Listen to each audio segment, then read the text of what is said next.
Ce que tu es sur le point d'entendre n'est pas une simple vidéo. Ce n'est pas un contenu parmi d'autres que l'on regarde puis que l'on oublie. Ceci est un message porteur de sens, un message qui touche au sacré. Et non, il n'est pas destiné aux curieux ni à ceux qui regardent sans chercher à comprendre. Ce message s'adresse à ceux qui ressentent, au plus profond d'eux-mêmes, qu'ils ont été appelés. Si tu ne crois pas en Christ, si tu ne reconnais pas en lui le pont entre l'homme et Dieu, alors ce message ne résonnera probablement pas en toi. Mais si tu es un élu, tu comprendras chaque mot. Tu ressentiras quelque chose s'éveiller en toi à mesure que tu avances, comme si ton âme reconnaissait une vérité qu'elle avait toujours connue. Oui, ce message est pour toi. Il n'est pas là pour te divertir, mais pour réveiller ton esprit, renouveler ta foi et te rappeler le but pour lequel tu as été préparé. Ce n'est pas seulement une voix humaine que tu entends. C'est un rappel divin qui te rejoint à travers ces paroles. Et si tu es encore ici, c'est qu'une part de toi reconnaît déjà cette vérité. Dieu ne parle pas uniquement à travers des mots. Il parle aussi à travers des signes. Et bien souvent, ces signes ne descendent pas du ciel de manière spectaculaire. Ils apparaissent dans le quotidien, sous forme d'objets simples, oubliés, parfois insignifiants aux yeux du monde, mais reconnaissables pour ceux dont l'esprit est éveillé. Ce n'est pas le hasard. C'est une manière de te dire « Je t'ai choisi. Je ne t'ai pas oublié ». Quand tu vois ces objets, quand tu les touches, quelque chose s'allume en toi. Une sensation discrète, mais réelle. C'est l'esprit qui te rappelle que tu n'es pas seul, que tu avances sur un chemin préparé depuis longtemps. Et maintenant, tu vas comprendre. Voici les 9 objets que seuls les élus remarquent vraiment. Chacun porte un message. Mais le dernier révélera quelque chose de plus profond encore. Lorsque tu le reconnaîtras, ton âme saura que le moment est arrivé. Élu, il existe des moments dans la vie où quelque chose d'ordinaire attire ton attention d'une manière inhabituelle. Un instant simple, presque insignifiant pour les autres, mais qui, pour toi, semble chargé d'un sens difficile à expliquer. Peut-être marchais-tu sans y penser. Ton esprit était ailleurs. Les préoccupations du quotidien occupaient ton cœur. Et pourtant, ton regard s'est arrêté sur un objet que la majorité des gens auraient ignoré. Une clé. Une clé ancienne. Peut-être rouillée. Peut-être cassée. Peut-être abandonnée sur le sol, coincée entre des pierres, suspendue à une vieille grille, ou oubliée dans un endroit où elle ne semblait plus avoir aucune utilité. Et pourtant, tu t'es arrêté. Pourquoi ? Parce que certains objets ne sont pas seulement vus avec les yeux. Ils sont reconnus par l'âme. La clé est l'un des symboles les plus anciens de l'humanité. Depuis toujours, elle représente l'accès, le passage, l'autorisation d'entrer dans un espace nouveau. Mais toutes les clés n'ouvrent pas des portes visibles. Certaines ouvrent des compréhensions intérieures, des souvenirs spirituels, des étapes nouvelles dans le chemin d'une vie. Lorsque tu as vu cette clé, quelque chose en toi a réagi. Peut-être une simple curiosité. Peut-être une sensation subtile, presque imperceptible. Comme si cet objet portait une histoire que tu ne connaissais pas encore. Et c'est précisément là que commence le message. Car l'élu traverse souvent des périodes où il se sent bloqué. Des portes semblent fermées. Des opportunités disparaissent. Des relations se terminent. Des chemins qui semblaient évidents deviennent soudainement impossibles à emprunter. Dans ces moments-là, l'esprit humain croit à la perte. Mais l'esprit éveillé comprend qu'une fermeture précède souvent une ouverture plus profonde. La clé apparaît alors comme un rappel silencieux. Certaines portes se ferment non pour te punir, mais pour te rediriger. Peut-être que cette clé ne correspondait à aucune serrure visible. Peut-être même t'es-tu demandé à quoi elle pouvait servir. Mais le message n'était pas matériel. Il était symbolique. La clé représente l'autorité intérieure que tu es en train de redécouvrir. Pendant longtemps, tu as peut-être cherché des réponses à l'extérieur, dans les autres, dans les circonstances, dans la reconnaissance ou dans l'approbation du monde. Mais l'élu finit toujours par comprendre une vérité essentielle. La porte la plus importante se trouve en lui-même. Et cette porte ne peut être ouverte que de l'intérieur. Dans les Écritures, les clés sont liées à l'autorité spirituelle. Elles symbolisent la capacité de discerner, de lier et de délier, de choisir ce qui doit entrer dans ta vie et ce qui doit en sortir. Cela signifie que tu arrives à une étape où tu dois reprendre la responsabilité de ton chemin. La clé n'annonce pas seulement une ouverture. Elle annonce aussi une séparation. Car toutes les portes ne doivent pas être rouvertes. Certaines appartiennent à ton passé. Certaines expériences avaient pour but de t'enseigner, non de te retenir. C'est pourquoi beaucoup d'élus remarquent ce signe dans des périodes de transition. Fin d'un cycle, changement intérieur, sensation de ne plus appartenir à l'ancien monde, mais sans encore voir clairement le nouveau. La clé apparaît alors comme un message discret. Tu es prêt à entrer dans une nouvelle étape. Et parfois, ce qui s'ouvre n'est pas immédiatement visible. Ce peut être une compréhension nouvelle, une paix inattendue, une direction qui commence à se dessiner lentement. Souviens-toi de ceci, l'élu ne reçoit pas toujours des signes spectaculaires. Dieu agit souvent dans la simplicité. Parce que seuls ceux qui apprennent à observer reconnaissent ce qui leur est montré. Peut-être as-tu gardé cette clé. Peut-être l'as-tu laissée sur place, mais tu t'en souviens encore aujourd'hui. Si c'est le cas, ce n'est pas un hasard. Les signes véritables laissent une trace dans la mémoire. Ils reviennent, parfois des années plus tard, lorsque leur sens devient enfin clair. Cette clé était un premier appel. Une manière de te dire que quelque chose en toi était prêt à s'ouvrir. Que tu n'étais plus exactement la même personne qu'avant.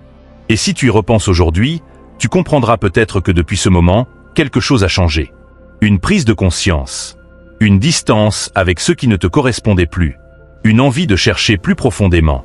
Car l'élu ne reçoit pas une clé pour rester immobile. Il la reçoit pour avancer. Et ce n'était que le début. Élu, il existe des moments où la vie ralentit sans prévenir. Tu marches, tu observes sans vraiment chercher quoi que ce soit, et soudain, quelque chose attire ton regard. Un reflet. Une lumière discrète. Un éclat presque invisible pour celui qui ne fait que passer. Ce n'est pas un objet placé en évidence. Au contraire, il est à moitié caché. Enfoui sous la poussière, entre des pierres, dissimulé sous la terre ou mêlé à des choses sans valeur apparente. Et pourtant, tu l'as vu. Pourquoi toi? Parce que certains regards ne se contentent plus de voir la surface. Ils apprennent à discerner ce qui est caché. L'objet brillant enterré porte une symbolique ancienne et profonde. Depuis toujours, la lumière qui surgit de la terre représente ce qui était dissimulé et qui commence à se révéler. Ce n'est pas seulement un objet que tu as trouvé. C'est une image de ce qui se produit à l'intérieur de toi. L'élu traverse souvent des saisons où il a l'impression d'être invisible, oublié ou retardé. Il voit les autres avancer, réussir, être reconnu, tandis que lui a le sentiment d'attendre. Comme si quelque chose en lui existait, mais ne trouvait pas encore sa place dans le monde. Ces périodes ne sont pas des abandons. Elles sont des enfouissements. Car tout ce qui doit devenir solide passe d'abord par une phase cachée. La graine ne pousse pas à la lumière. Elle commence dans l'obscurité, sous la terre, loin des regards. Et pendant ce temps, rien ne semble se passer. Pourtant, tout est en train de se préparer. Lorsque tu as vu cet éclat dans le sol, quelque chose en toi a reconnu cette vérité. Peut-être n'as-tu pas su l'expliquer, mais ton attention s'est arrêtée. Ton esprit s'est éveillé un instant. Ce n'était pas seulement la lumière de l'objet. C'était un rappel. Un rappel que ce qui est enfoui n'est pas perdu. Beaucoup d'élus ont vécu des moments où leurs capacités, leurs idées, leur sensibilité ou leur foi semblaient ne pas trouver d'espace pour s'exprimer. Ils ont appris à se taire, à se cacher, à attendre. Parfois même, ils ont commencé à douter de leur propre valeur. Mais ce qui est caché par le temps n'est pas annulé par le temps. L'objet brillant sous la terre symbolise les dons encore invisibles, les talents encore silencieux, les parts de toi qui n'ont pas encore émergé. Et lorsque tu l'as aperçu, c'était comme si une voix silencieuse disait « Ce qui est en toi commence à apparaître ». Il y a aussi une autre dimension à ce signe. La lumière n'était pas au-dessus de la terre. Elle venait d'en dessous. Cela signifie que ce que tu cherches à l'extérieur commence en réalité à l'intérieur. L'élu passe souvent des années à chercher des confirmations dans le monde, sans comprendre que la première révélation doit venir de lui-même. Ce moment où tu vois quelque chose briller, sans l'avoir cherché, représente un réveil intérieur. Une invitation à regarder plus profondément, à ne plus ignorer ce que tu ressens, ce que tu pressens, ce que ton cœur sait déjà. Et remarque ceci, tu ne cherchais pas cet objet. Il s'est présenté à toi. C'est ainsi que fonctionnent les véritables appels. Ils ne forcent pas. Ils apparaissent au moment où l'esprit est prêt à les reconnaître. Peut-être as-tu ressenti une curiosité inhabituelle. Peut-être t'es-tu penché pour le ramasser. Peut-être même as-tu ressenti une légère émotion, sans savoir pourquoi. Ces réactions ne sont pas anodines. Elles marquent un instant où l'attention extérieure rencontre une prise de conscience intérieure. Car l'élu commence toujours par reconnaître la lumière à l'extérieur avant d'accepter celle qui existe en lui. Ce signe porte aussi une responsabilité. Ce qui brille finit par être vu. Et ce qui est vu finit par être exposé. Beaucoup désirent révéler leur lumière, mais peu sont prêts à accepter ce que cela implique. Être différent, être incompris, parfois être seul pendant un temps. La lumière attire, mais elle révèle aussi. C'est pourquoi cet objet apparaissait encore partiellement enterré. Comme pour te dire que tout ne doit pas être révélé d'un seul coup. Il existe un rythme, un temps de maturation, une progression naturelle. Tu n'as pas besoin de forcer ce qui est en train de naître. Si cet éclat a croisé ton chemin, C'est peut-être parce que tu arrives à une étape où ce qui était enfoui en toi ne peut plus rester caché. Une idée, une mission, une sensibilité particulière, une compréhension nouvelle de ta propre vie. Et même si tu ne vois pas encore clairement la direction, quelque chose commence déjà à émerger. Souviens-toi, le trésor n'est jamais perdu. Il attend simplement d'être découvert par celui qui est prêt à le reconnaître. Et ce que tu as vu à l'extérieur n'était qu'un reflet de ce qui commence à briller à l'intérieur. Ce signe était le second avertissement. Le troisième te rappellera une vérité encore plus profonde. Ta valeur n'a jamais dépendu de l'état dans lequel le monde t'a trouvé. Il arrive parfois que certains objets apparaissent dans votre vie d'une manière étrange, presque silencieuse. Pas comme une découverte spectaculaire, mais comme une présence discrète qui attire pourtant votre attention avec insistance. Parmi ces signes, beaucoup rapportent la rencontre répétée avec des pièces anciennes, des billets oubliés, ou de l'argent retrouvé dans des lieux improbables. Pour certains, cela peut sembler anodin. Une simple coïncidence. Une perte retrouvée. Un hasard parmi tant d'autres. Mais pour celui ou celle qui traverse un éveil intérieur, ces moments prennent une autre dimension. Ils deviennent des rappels symboliques, des pauses dans le flux ordinaire du quotidien. Dans les traditions spirituelles anciennes, la monnaie ne représentait pas seulement la valeur matérielle.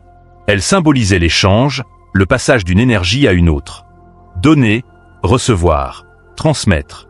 Trouver une pièce ancienne ou un billet oublié était souvent interprété comme un signe de transition. Une étape se termine, une autre commence. Beaucoup décrivent la même sensation. Au moment de découvrir cet objet, le temps semble ralentir légèrement. Une pensée surgit spontanément. Un souvenir. Une intuition. Comme si l'objet lui-même portait une mémoire, un message silencieux destiné à être ressenti plutôt qu'analysé. Les pièces anciennes, en particulier, possèdent une charge symbolique forte. Elles ont traversé des mains inconnues, des époques différentes, des histoires invisibles. Les rencontrer au moment précis où vous vous posez des questions sur votre direction ou votre mission peut être vécu comme un rappel. Vous êtes aussi en chemin, en transformation, en circulation entre ce que vous étiez et ce que vous devenez. Certains témoignent que ces découvertes surviennent durant des périodes de doute ou d'incertitude financière ou émotionnelle. Et paradoxalement, ce n'est pas la valeur de l'argent trouvé qui marque, mais le sentiment intérieur qui l'accompagne, une impression de soutien, comme si l'univers murmurait « Tu n'es pas abandonné, continue d'avancer ». Dans une lecture plus profonde, ces signes invitent à réfléchir à votre relation avec la valeur elle-même. Pas seulement la valeur matérielle, mais la valeur personnelle. Beaucoup d'êtres en chemin spirituel traversent une phase où ils doutent de leur place, de leur utilité, de leur légitimité. Trouver de l'argent oublié peut alors agir comme un symbole puissant. Ce qui semblait perdu ou insignifiant possède encore une valeur.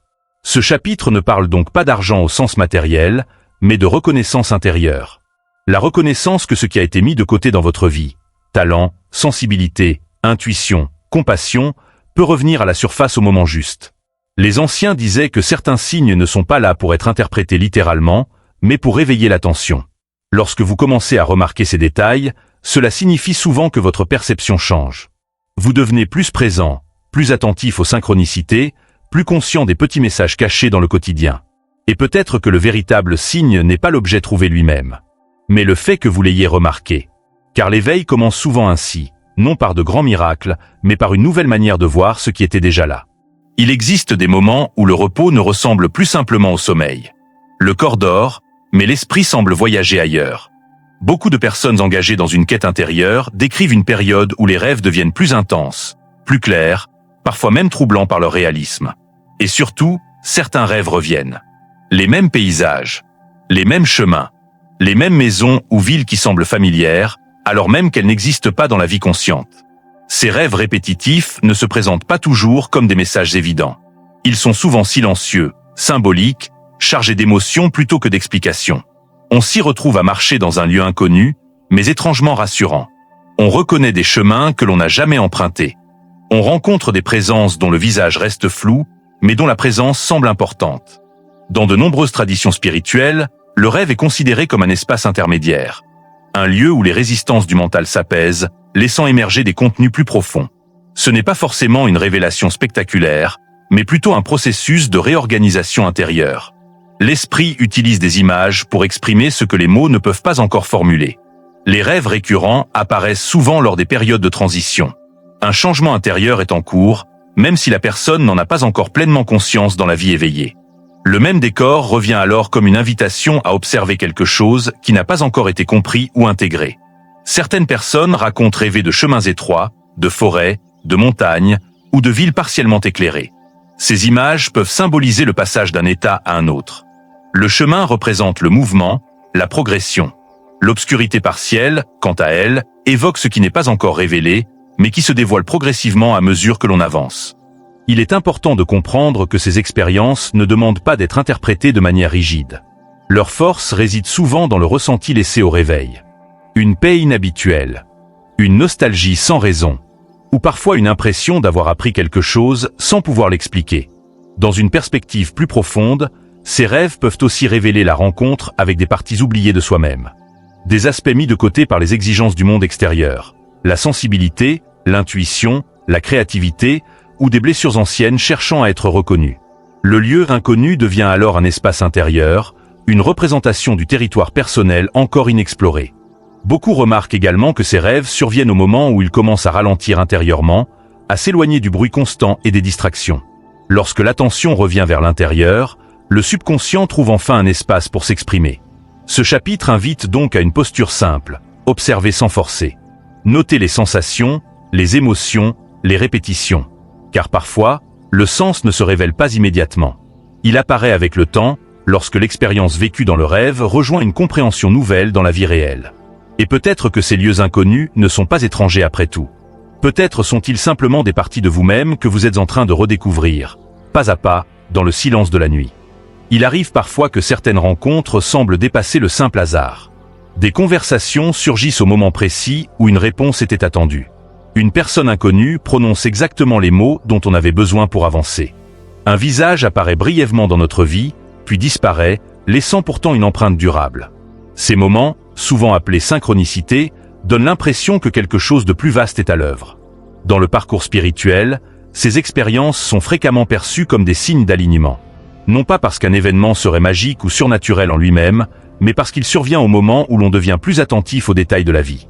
Lorsque l'esprit cesse de courir constamment vers le futur ou de s'accrocher au passé, il commence à remarquer des connexions qui, auparavant, passaient inaperçues. Certaines personnes décrivent une période où les rencontres semblent se multiplier. Un échange dans un lieu inattendu, une discussion profonde avec un inconnu, ou encore le sentiment immédiat de reconnaître quelqu'un sans l'avoir jamais rencontré auparavant. Ces moments créent une sensation étrange de familiarité, comme si les chemins s'étaient croisés au moment exact où cela devait arriver.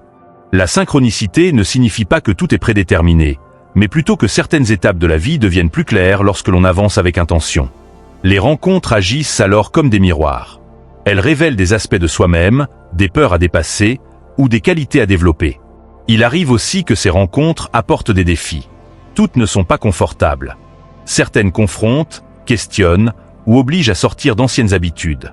Mais même dans ces situations, il existe souvent un apprentissage caché. Une prise de conscience qui n'aurait pas pu émerger autrement.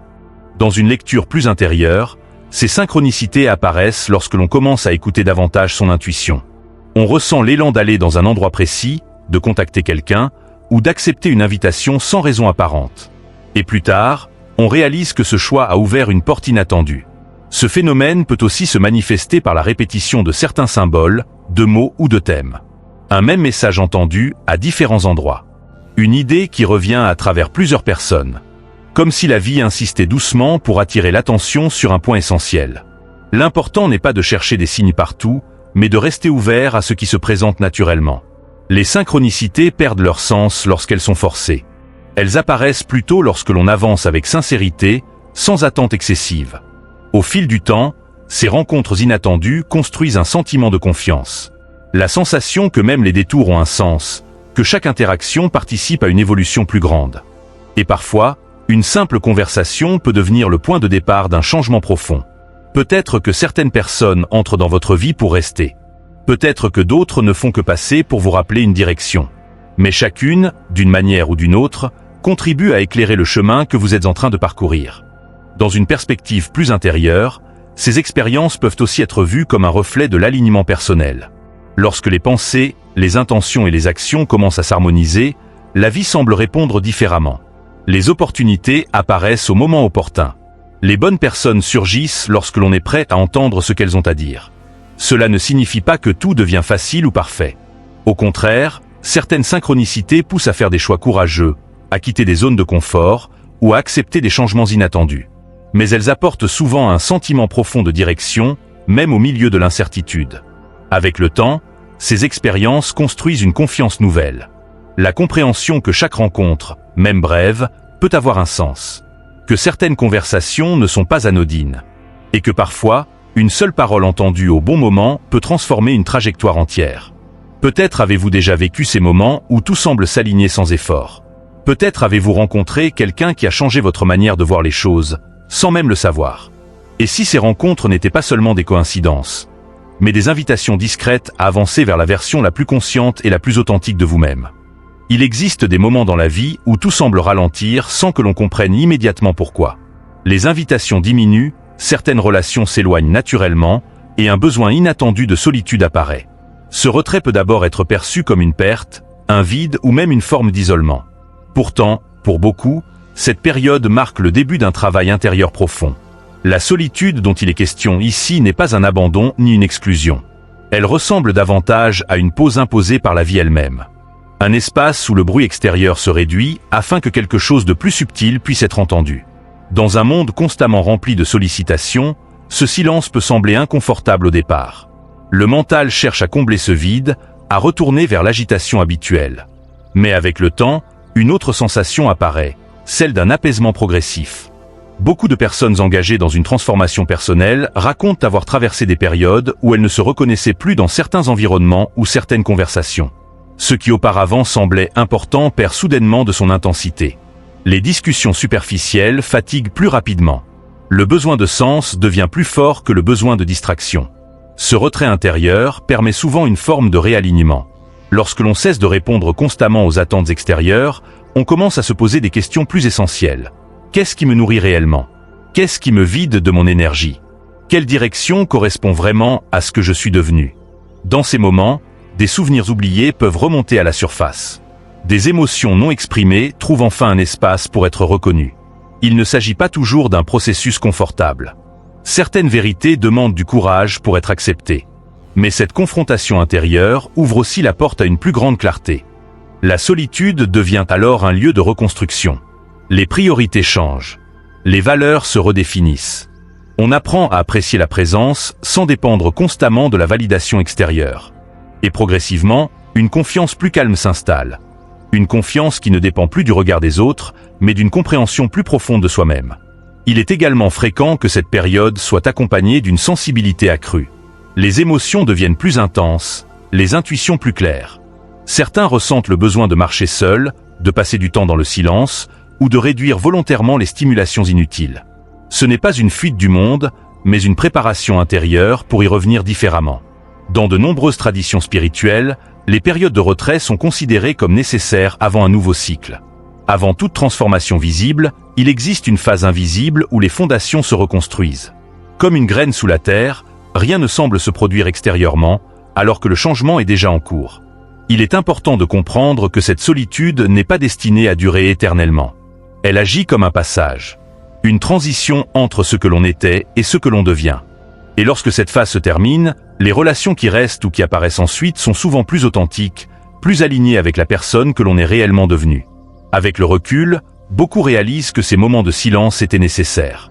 Que sans eux, certaines prises de conscience n'auraient jamais émergé.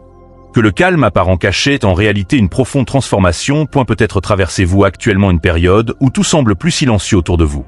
Peut-être ressentez-vous ce besoin de vous retirer pour comprendre ce qui se passe en vous.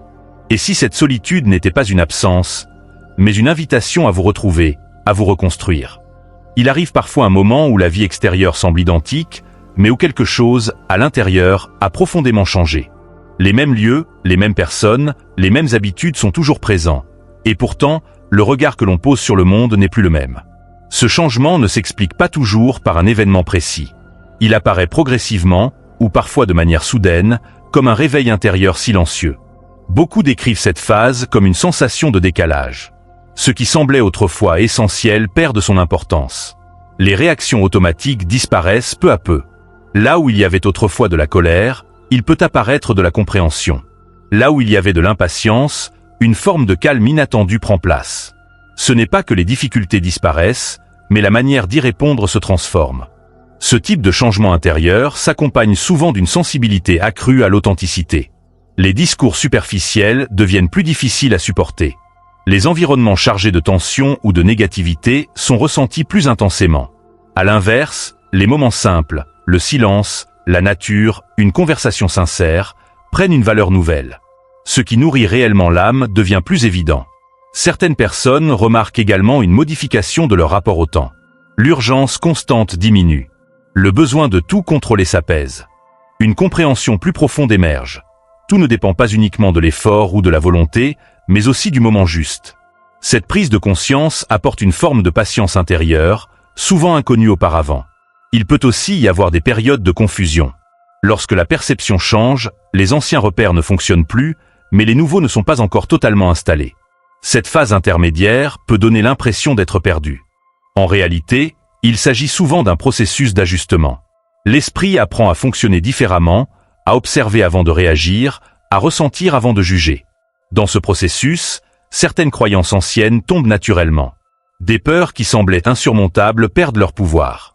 Des besoins de reconnaissance ou de validation extérieure s'affaiblissent. Une autonomie émotionnelle commence à se construire, non pas dans l'indifférence, mais dans une stabilité plus profonde. Ce changement intérieur influence également les relations. Certaines connexions deviennent plus fortes, car elles reposent sur une compréhension mutuelle plus sincère. D'autres s'éloignent naturellement, sans conflit, simplement parce que les chemins évoluent dans des directions différentes. Cela peut parfois être douloureux, mais avec le temps, on comprend que chaque relation a eu son rôle dans le parcours. Il est important de souligner que cette transformation n'est pas une perfection soudaine. Les doutes existent toujours. Les émotions humaines restent présentes.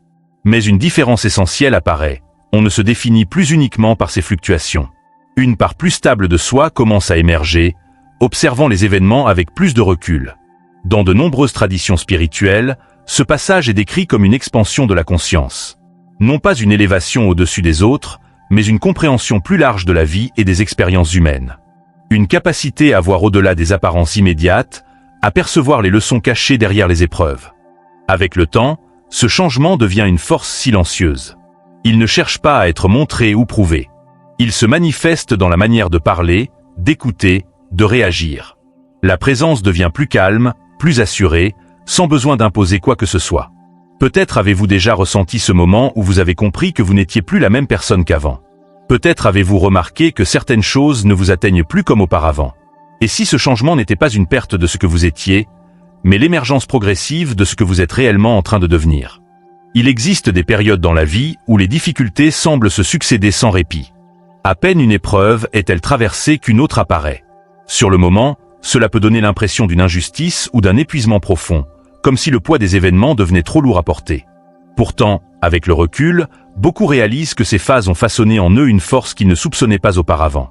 Les épreuves répétées ont cette particularité de briser les illusions.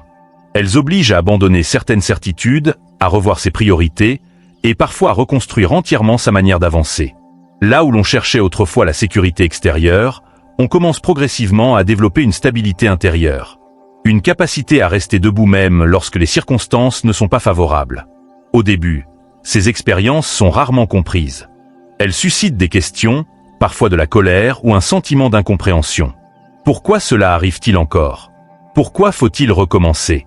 Mais avec le temps, un changement subtil s'opère. On remarque que chaque épreuve, aussi difficile soit-elle, laisse derrière elle une compétence nouvelle. Plus de patience, plus de discernement, plus de résistance émotionnelle.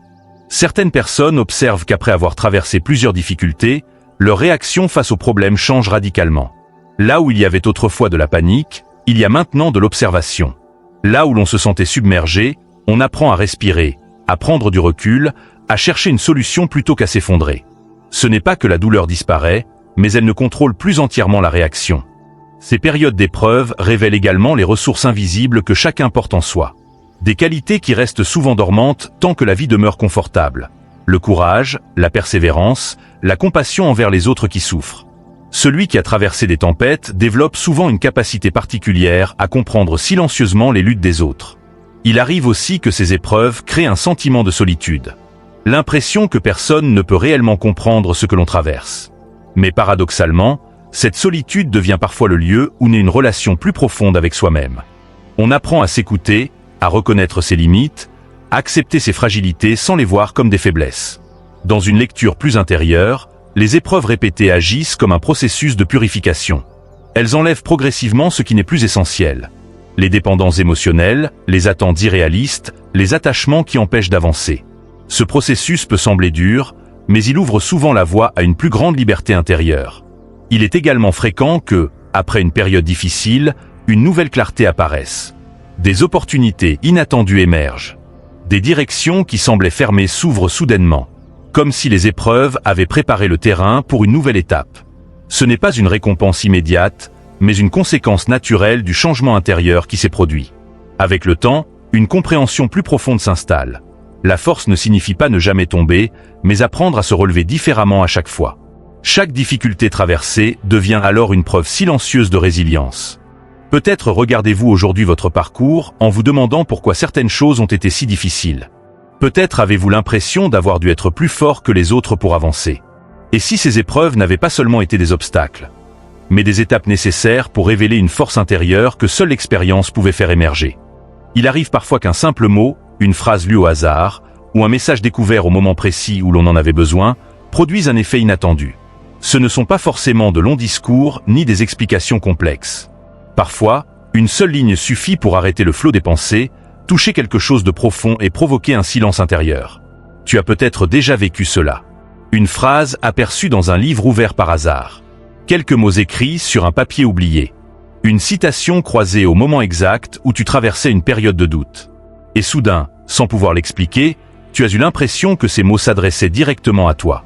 Ce phénomène n'est pas seulement émotionnel.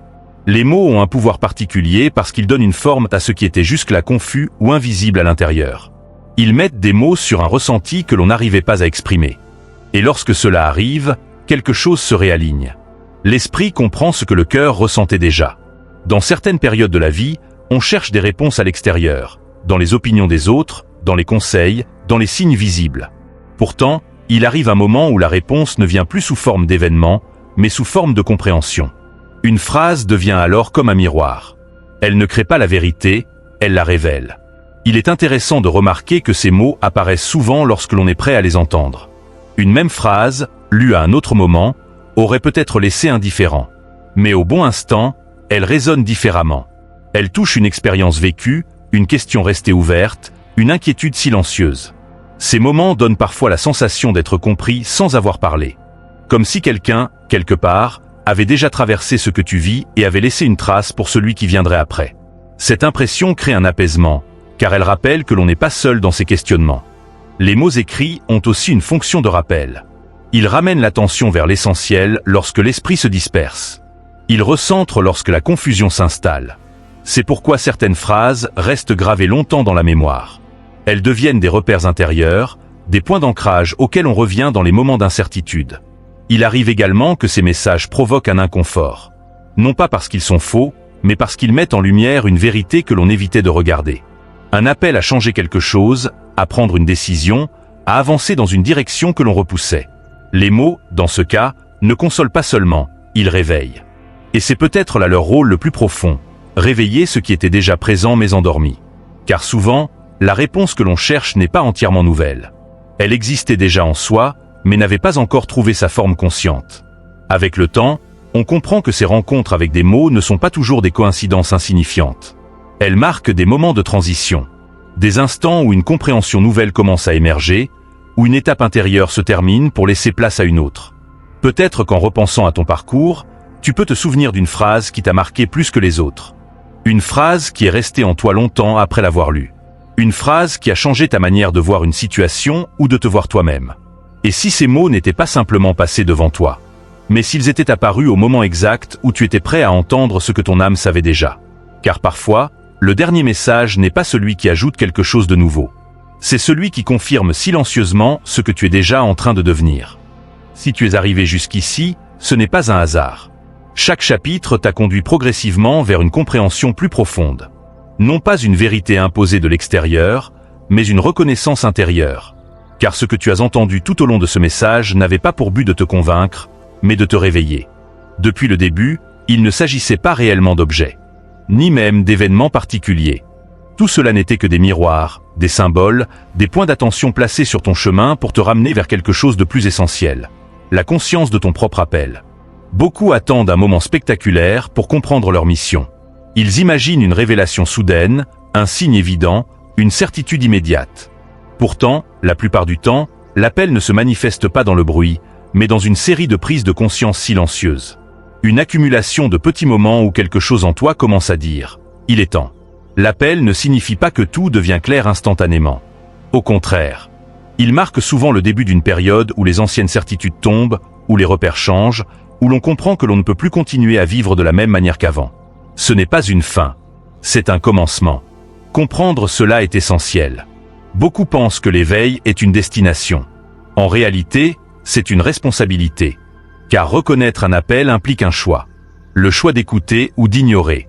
Le choix d'avancer malgré les doutes ou de revenir vers le confort de l'habitude. À partir du moment où une vérité intérieure est perçue, il devient difficile de faire comme si elle n'existait pas. Être appelé ne signifie pas être au-dessus des autres. Cela ne signifie pas être parfait, ni exempt d'erreurs. Cela signifie simplement être conscient. Conscient de ses pensées, de ses paroles, de ses actions. Conscient de l'impact que l'on peut avoir autour de soi. L'appel transforme la manière de marcher dans le monde. Car la véritable marque de celui qui répond à cet appel n'est pas la grandeur extérieure, mais la transformation intérieure. Plus de patience là où il y avait de l'impatience. Plus de compassion là où il y avait du jugement. Plus de clarté là où il y avait de la confusion. Le message devient alors universel. Ce qui t'a été adressé personnellement ne t'appartient pas uniquement. Chaque éveil individuel éclaire aussi les autres. Par la manière de parler, d'agir, d'écouter. Par la paix que l'on dégage sans même chercher à convaincre. L'appel n'est pas une séparation entre les êtres, mais une invitation à élever ce qui nous relie. Peut-être que maintenant tu comprends mieux pourquoi certaines expériences, certaines rencontres, certains moments de solitude ont été nécessaires. Ils n'étaient pas des pertes de temps. Ils étaient des préparations. Des étapes pour apprendre à discerner, à ressentir, à comprendre au-delà des apparences. Et voici la révélation finale. Ce que tu cherchais comme un signe extérieur était en réalité une invitation à regarder à l'intérieur. L'appel n'est pas quelque chose qui vient vers toi. C'est quelque chose qui se révèle lorsque tu es prêt à l'accepter. Ce moment marque un passage. Non pas vers une vie parfaite, mais vers une vie consciente. Une vie où tu cesses d'attendre la permission d'être pleinement toi-même. Une vie où tu comprends que ta présence, ta voix, tes choix ont un sens. Maintenant, une question reste ouverte. Que vas-tu faire de ce que tu as reconnu? Car entendre un message est une chose. Y répondre en est une autre. Et la réponse ne se fait pas par de grandes déclarations, mais par de petits actes répétés chaque jour. Choisir la vérité plutôt que la peur. La paix plutôt que le conflit. L'authenticité plutôt que le masque. Si ce message a résonné en toi, ne reste pas silencieux. Exprimer ce que tu as ressenti est déjà une manière d'ancrer cette prise de conscience. Écris en commentaire « Je suis éveillé et j'accepte l'appel ». Non pas pour prouver quelque chose aux autres, mais pour te le rappeler à toi-même. Car les mots que l'on déclare consciemment deviennent des engagements intérieurs. Et si tu sens que ce message peut aider quelqu'un d'autre à comprendre ce qu'il traverse, partage-le. Parfois, une seule parole entendue au bon moment peut changer une direction entière. Souviens-toi simplement de ceci. Ce n'est pas la fin du chemin. C'est le premier pas en conscience.